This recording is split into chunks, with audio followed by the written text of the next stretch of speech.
다르덴 형제의 신작 토리와 로키타가 도착했습니다. 이 영화는 칸 영화제 75주년 특별 기념상을 수상했는데요. 칸 영화제에서 이런 시상은 상당히 이례적인 이력이라고 하더라고요. 그만큼 다르덴 형제가 얼마나 존경받는 감독인지에 대한 근거가 될 수 있을 것입니다. TMI지만 75회 칸 영화제에서 박찬욱 감독님이 헤어질 결심으로 감독상을 수상하기도 했었죠. 저는 지금까지 토리와 로키타를 제외하고 다르덴 형제의 영화는 3편 만날 수 있었습니다. 로제타, 자전거 탄 소년, 그리고 언노운 걸까지. 물론 전부 훌륭했지만 저는 특히 이 중에서 로제타를 정말 좋아합니다. 걸작이라고 생각하고요. 언젠가 기회가 된다면 끝장 리뷰를 꼭 해보고 싶다는 소망이 드는 영화이기도 합니다. 이 지점에서 두 번째 TMI를 하나만 말씀드리겠습니다. 로제타에서 로제타 역을 맡았던 에밀리 드켄 배우가 출연한 영화 클로즈는 방금 언급드린 다르덴 형제가 특별상을 수상한 75회 칸 영화제에서 심사위원 대상을 수상하기도 했죠. 저에게 때때로 다르덴 형제는 감독이라기보다는 사회활동가, 운동가라는 표현이 더욱 적절해 보이기도 합니다. 그들은 언제나 그 시대의 가장 중요한 사회정치적 이슈를 영화로 끌고 오고요. 그로 인해 함몰되는 노동자, 미성년자 등의 사각지대를 조명하고 있기 때문입니다. 그러니까 이들의 작품은 언제나 메시지가 분명하다고 말할 수 있겠죠. 토리와 로키타도 역시 하나의 기사에서 출발했다고 하는데요. 영화 속 로키타처럼 미성년자인 이민자 아이들이 폐쇄된 곳에 갇혀서 마약 제조에 투입되었다는 기사가 바로 그것입니다. 그러니까 토리와 로키타 역시 시의성이 진한 영화인 것이죠. 그러면 이제 본격적으로 영화의 내적인 이야기로 들어가겠습니다. 아시다시피 다르덴 형제 영화의 핵심은 리얼리즘일 것입니다. 감독님도 자신의 영화에 대해 이렇게 이야기를 했는데요. 우리의 영화에서 카메라는 인물들을 잠시 찍고 사라지는 개념이다. 카메라가 사라져도 그들의 삶은 계속 이어지고 있는 것처럼 영화를 만들고 있다라고 말이죠. 이런 리얼리즘이라는 미학적 특징에도 불구하고 저에게 토리와 로키타는 기호와 상징적으로도 이야기할 요소가 있는 영화처럼 느껴졌는데요. 그에 대한 이야기를 비롯하여 로키타의 삶 분석, 하강의 이미지, 주술사 토리, 그리고 마지막으로 잠이라는 소재를 경유한 영화의 결말 해석에 대한 이야기까지 토리와 로키타 끝장 리뷰 지금 시작합니다.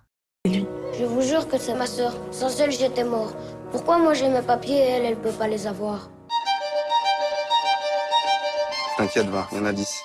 J'ai pas envie que tu deviennes un dealer et que t'arrêtes l'école. 토리와 로키타 속 로키타의 삶은 정말 처참합니다. 개인적으로 다르덴 형제의 영화를 볼 때마다 자주 드는 생각인데요. 여전히 비극은 계속되고 있는데 나는 지금 이렇게 편안하게 살고 있어도 괜찮은가? 라는 반성적 태도에 젖어들게 되는 것이죠. 영화에서 묘사되는 로키타의 삶도 마찬가지입니다. 우선 그녀는 3개월 동안 감금되어 마약 재배를 하는데 노동력을 착취당하는데요. 영화는 그녀가 마약추를 키우는 시퀀스를 꽤 길게 보여주고 있습니다. 식물이 재배되는 미장센의 면면을 상당히 사실감 있게 묘사하고 있는 것이죠. 저에게는 공들여 축조에는 장면처럼 느껴졌는데요. 아마도 최대한 가공되지 않은 실상을 보는 이들에게 고스란히 전달하려는 의도일 것입니다. 그래서 그런지 저는 로키타가 노동을 하는 모습에서 과거 서구 열강에 의해 착취당한 흑인 노예의 그것과 겹쳐 보이기까지 하더라고요. 섬뜩하죠. 영화는 이러한 극악의 상황을 하강의 이미지로도 표현하고 있는데요. 특히 이것은 토리에게 부여되고 있습니다. 토리가 브로커를 피해 쉼터에서 빠져나갈 때 소녀는 함께 생활하는 형의 도움을 받아 담을 오르고요. 다시 낙하하는 방식으로 탈출합니다. 이때 카메라는 소년이 뛰어내리는 형상을 뒤에서 잡죠. 이러한 하강의 형태가 가장 선명히 드러나는 장소는 마약 제조 컨테이너일 텐데요. 토리는 배팀의 차 뒷지하 속에 몰래 숨어들어 로키타가 감금된 장소에 도착합니다. 이윽고 소녀는 노냐를 찾아가기 위해 점점 건물의 아래쪽으로 향하게 되죠. 수직의 형상은 토리와 로키타가 달아날 때도 나타납니다. 그들은 언덕을 내려가야 되는 상황에 봉착하는데요. 배팀에게 공격을 당해 발목을 다친 로키타는 통증으로 인해 언덕을 내려가기가 어렵다고 말하죠. 이를 해결하기 위해 토리는 타고 내려갈 만한 물건을 찾아내고요. 그들은 그것을 타고 언덕을 내려갑니다. 카메라는 이 슬라이딩을 거의 직부감의 부도로 인상적으로 잡아내고 있습니다. 지금까지 열거한 하강의 이미지를 한데 묶어서 보면요. 공통점이 있다는 것을 알 수 있는데요. 토리가 담벼락을 넘는 것도, 환풍구를 뛰어내리는 것도, 남매가 미끄럼을 타는 것도 모두 살기 위한 방향성을 띠고 있습니다. 왜냐하면 이 하강은 브로커로부터 달아나기 위해, 누나와 함께하기 위해, 그리고 배팀 일행으로부터 도망치기 위한 목적으로 이루어진 행동이니까요. 이런 관점에서 저에게 이 아래향의 이미지는 모순 그 자체로 느껴지기도 하는데요. 왜냐하면 생을 위해 고군분투할수록 오히려 점점 더 전락해가는 남매의 현실과 겹쳐 보이기 때문입니다.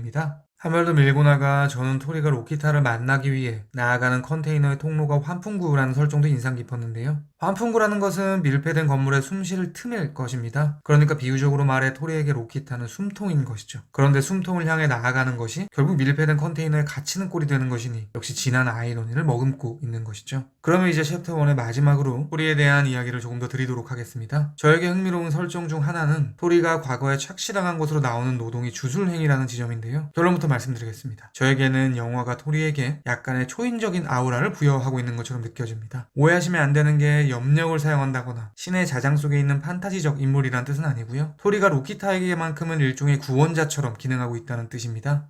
영화에서 토리와 로키타는 대조적으로 묘사되는 부분이 있습니다. 로키타는 공간에 갇혀있거나 누워있는 등의 정적인 장면이 많다면 토리는 벨기에 거리를 뛰거나 자전거로 달리는 등의 역동적인 장면이 많습니다. 또한 로키타의 공황 증세를 완화시키는 것도 토리고요. 인터뷰 관련 예측도 토리의 도움이 강력히 동작합니다. 체류증을 주지 않는다면서 인터뷰어에게 돌직구를 날리는 것도 토리죠. 언급드렸던 언덕 슬라이딩 장면도 토리의 아이디어고요. 무엇보다 갇혀있는 로키타를 찾아내는 것도 토리입니다. 영화의 제목도 로키타와 토리가 아닌 토리와 로키타죠. 저에게는 이것이 일종의 감독의 코멘트처럼 보이더라고요. 로키타는 토리에게 넌 참 다정한 아이라고 말합니다. 다정함은 최근 많은 감독들이 분열의 현실에 대한 답으로 내놓고 있는 자세일 텐데요. 예를 들어 Everything Everywhere All at Once가 그랬죠. 아무튼 다르된 형제 역시 로키타에게 필요한 토리라는 다정함에 대한 이야기를 하는 것처럼 느껴지는 것인데요. 그런데 토리와 로키타는 에에올에 비해 훨씬 더 적극적인 다정함을 요하고 있습니다. 정서적 측면을 넘어 행동하고 실질적인 도움을 주는 역동적인 다정함. 어쩌면 다르된 형제는 토리에게 주술의 이미지를 부여해서 우리에게 어떤 행동을 촉구하고 있는 것일지도 모르겠습니다. Tu veux des faux papiers? Je te trouve direct une solution. Maintenant, tu discutes. Comment je vais faire, moi, pour appeler mon frère? Tais-toi, ferme la porte. 토리와 로키타의 결말은 상당히 아프죠. 로키타의 죽음 때문에 그럴 것인데요. 챕터 2에서는 이에 대해 두 가지 갈래로 말씀드리도록 하겠습니다. 먼저 다르덴 형제의 의지. 이것은 어느 자리에서 다르덴 형제가 한 이야기인데요. 그들도 로키타를 죽이지 않고 그녀에게 따뜻한 미래를 주지 못한 것이 안타깝다고 하더라고요. 그렇지만 그런 마음보다도 현실을 왜곡하고 싶지 않다는 이유가 더 컸다고 하는데요. 그러니까 이렇게 비극적인 상황이 실제하는데 영화가 그것을 거짓으로 포장할 수는 없다는 의지일 것입니다. 저에게는 다르덴 형제가 품은 영화에 대한 태도를 알 수 있는 대목이었습니다.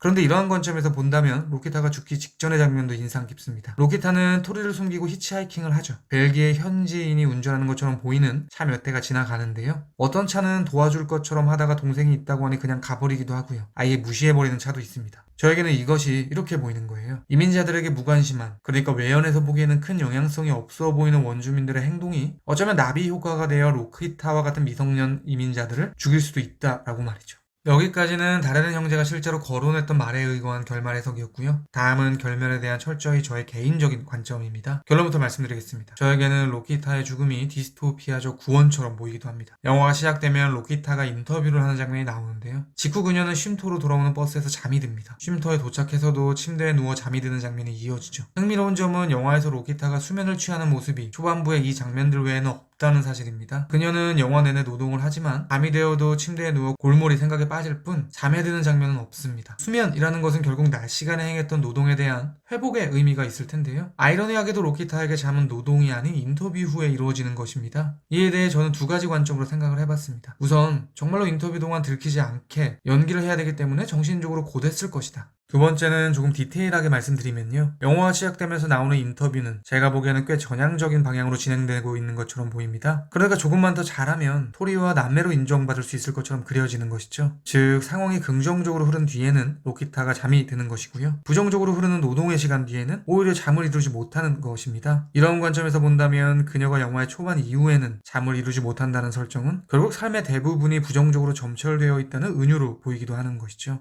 그러니까 로키타의 죽음은 어쩌면 이 지리멸렬한 비극의 종결일지도 모르겠습니다. 만약 그녀가 무사히 탈출했다고 해도 그녀의 앞날에 황금빛 미래만 있을지는 미지수니까요. 로키타의 주변을 배회하는 브로커들도 그대로 존재하고요. 고향에 있는 가족을 위한 노동은 계속되어야 하며 여전히 체류자로 인정받기는 녹록지 않을 것입니다. 물론 그녀의 삶을 끝내는 것이 악한 이라는 지점에서 저의 해석은 완전히 힘을 잃겠지만 심지어 무리한 태도일 수도 있겠지만 그럼에도 불구하고 이런저런 생각을 해보게 되었습니다. 토리와 로키타에 대한 제 별점은 별 3개 반이고요. 한 줄 평은 다음과 같습니다. 생을 위한 전락, 사하라는 디스토피아적 구원. 지금까지 토리와 로키타에 대한 헐거운 리뷰였습니다. 제가 100% 확답을 드리지는 못하겠지만 아무래도 다음 리뷰는 지금 보여드릴 이 영화가 되지 않을까 싶습니다. 그리고 당연한 이야기지만 그 어떤 영화라 해도 언제나 영화는 제 리뷰보다 무조건 위대합니다. 들어주셔서 감사합니다.